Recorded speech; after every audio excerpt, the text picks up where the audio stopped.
The fairies of English and Scottish folklore have been classified in a variety of ways. Two of the most prominent categories, derived from Scottish folklore, are the division into the Seelie Court and the Unseelie Court. These categories may reflect an earlier classification of the Germanic elves, as the corresponding Insular Celtic fair folk do not appear to have a comparable division. William Butler Yeats, in Irish Fairy and Folk Tales, further divided them into the Trooping Fairies and the Solitary Fairies. Katharine Mary Briggs noted that a third distinction might be needed for domesticated fairies, who live in human households. Seelie and Unseelie.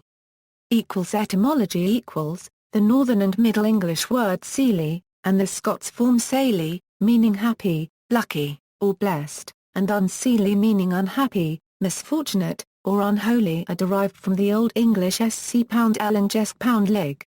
Felicia the fairy derives her name from the Latin word felix meaning lucky. The modern Standard English word silly is also derived from this root, and the term seelie is recorded in numerous works of Middle English literature such as those by Geoffrey Chaucer.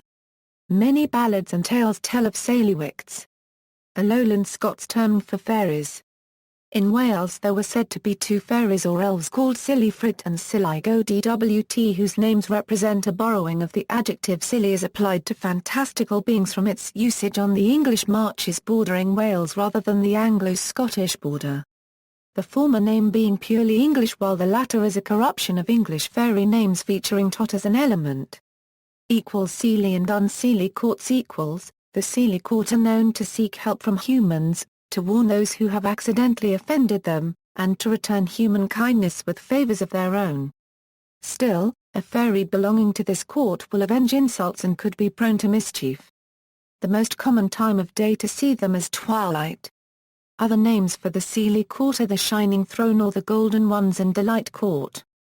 The categorization of fairies based on court is whether or not a fairy is light or dark. Light fairies are known for playing pranks on humans and having a light-hearted attitude, forgetting their sorrows quickly and not realizing how they might be affecting the humans they play pranks on. The Unseelie Court consists of the darkly inclined fairies. Unlike the Seelie Court, no offense is necessary to bring down their assaults. As a group, they appear at night and assault travelers, often carrying them through the air, beating them, and forcing them to commit such acts as shooting at cattle. Like the beings of the Seelie Court who are not always benevolent, neither are the fairies of the Unseelie Court always malevolent. Most Unseelies can become fond of a particular human if they are viewed as respectful, and would choose to make them something of a pet. Some of the most common characters in the Unseelie Court are bogies, bogles, boggarts, abbey lubbers and buttery spirits. The division into Seelie and Unseelie spirits was roughly equivalent to the division of elves in Norse mythology, into light and dark distinctions. In the French fairy tales as told by the pra-copyright Suzes, fairies are likewise divided into good and evil, but the effect is clearly literary. Many of these literary fairies seem preoccupied with the character of the humans they encounter. The Welsh Fairies, Tylwyth Teg, and the Irish Ossar are usually not classified as wholly good or wholly evil. Trooping and Solitary Fairies, Yeats divided fairies into the Solitary and Trooping Fairies, as did James MacDougall in Folk Tales and Fairy Lore. Katharine Mary Briggs noted that a third distinction might be needed for domesticated fairies, who live in human households, but such fairies might join with other fairies for merrymaking and fairs. The Trooping Fairies contain the aristocracy of the fairy world, including the Irish Ossar. They are known as Trooping Fairies because they travel in long processions, such as the one from which Tam Lin was rescued.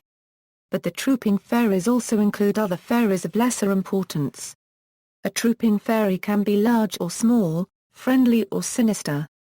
Unlike the Trooping Fairies, Solitary Fairies live alone and are inclined to be wicked and malicious creatures, except for beings such as the brownie who is said to help with household chores. See also, Elfim, Changeling, Elf, Fairyland, Djinn, Otherworld, Pixie/Pisky, Puck, Sliwa. References